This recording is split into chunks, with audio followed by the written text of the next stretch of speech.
Gardeners need to take vacations too. So how do you ensure that your flowers stay watered, or your plants in general stay watered, despite the fact that you are sitting at the cabin sipping on a cold one? We're gonna start off with the most expensive, and by most expensive, I mean either price-wise or time setup-wise. And then we're gonna work our way down to like the cheapest, hands down. So let's start with the most expensive, and that is a water timer. And then just kind of turn on your sprinklers. But for me, that's not gonna work because a lot of my gardeners are not hooked up, just like robots walking around. Just kidding. My garden is vastly hand watered, so that's not going to work in my case, and I feel like that's probably like one of the logical solutions to this, but who has that kind of time and money? Insert this. So this is a gravity fed watering system, and yes, I know it's intimidating, but I've done a whole video on this, so go check that out, because I personally was also equally as intimidated as you are by this, because I'm so happily impressed with exactly what I've done in regards to the setup and the cost and stuff. So this obviously will be rainwatered. Now the downfall of using this for like a vacay option is that if it doesn't rain, your plants don't get watered. So not the best vacation option. Let's get into what is the best vacation option. If you're new to the Geek Crew, you probably don't know this yet, but I give zero efferoonies about what my space looks like, because I love my husband and my husband likes cars. So my shit looks like this. But what I'm about to show you is completely my fault, not my husband's. And again, I don't care. That is a kiddie pool. This kiddie pool is currently full of everything I use to start seeds with. However, that kiddie pool, when we go away, is filled up and pots are placed inside. I can take like little to no credit for that one, because that is my mom's genius idea of what she used to use when we used to go on vacation for a week or two. We would go to the lake, and that is what she used. So the key here is obviously that you fill that with water. The second key is that you have pots that obviously have holes. So hanging pots oftentimes work because they're like the coir pots, or the pots themselves have holes in them. So drill some holes, let capillary action in science do its work, and you will be so impressed. And for a bonus, put your fertilizer in there at the same time.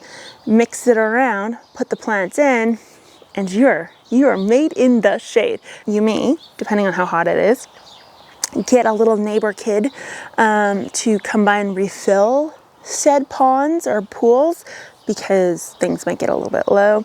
My experience is that that's never really happened, and from what I've done recent years, last 10 years, it's never gotten hot enough for like 9 days for that to be like completely drained. You will not have root rots. You'll be fine as long as you take them out when you get home. You're not gonna have a root rot in a week to 9 days. Try it. I promise you, you're gonna love it. Okay, so tip number whatever we're on is this. These here are plants that very obviously enjoy a buttload of sun. Buttloads of sun obviously dry things out. So to ensure your high heats and your buttloads of sun don't cause issues, move plants that normally are in full sun into the shade for the week that you're gone. If you do this combined with the kiddie pool, you'll be shocked by how well it works out for you. Will your succulents make it in the shade for 9 days? Yes, they will. They'll be just fine. And that goes for all plants. There's not a single one where I'd be like, no, you can't put it in the shade for a week. It'll die if you do. Now, the next one is making like a DIY self-watering system. So I did do a video on hanging baskets, this one right here, and I did a DIY watering system in it. You could use a threaded end on one of the PVC pipes, and then obviously thread in a 2-liter pop bottle, which would water your plants and keep things pretty darn moist. You can also get the wine bottle ones with the clay. You can literally just shove a wine bottle or a 2-liter pop bottle into your soil. All of these will work, but keep in mind that they're semi-limited in how much space, like how much water that they hold. So if you go this route, I would heavily encourage you just to spend the money on the kiddie pool method, because that is going to be your best bet. Okay, so the last one is your in-grounds.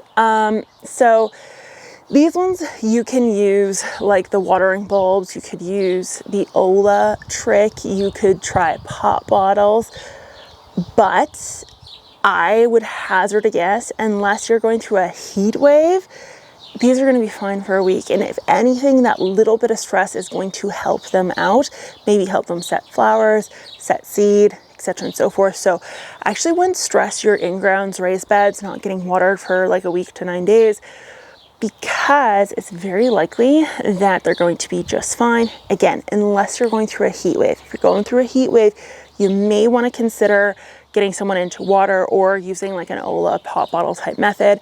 The only thing you could do technically, because this is in full sun, this is Canadian full sun, the full sun that doesn't make gingers go extinct sun. However, if anyone has any ideas on how us Canadians can get rid of our dinosaur legacy, aka the cobra chicken, please send them our direction.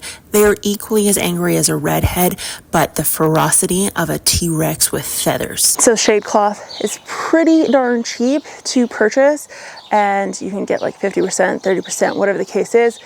Your tomatoes, your peppers, all they're going to be fine being shaded for like a week, 9 days. It'll reduce your rates of evapotranspiration, and you'll be made in the shade. So I hope you guys have a bunch of lovely vacations. Wear your sunscreens, and send me your beach photo so I can live through you vicariously, because we're not really doing any trips other than our classic like one days, because my husband works for CP, and anyone who works for CP knows days off just really aren't a thing. I will talk to you geeks later.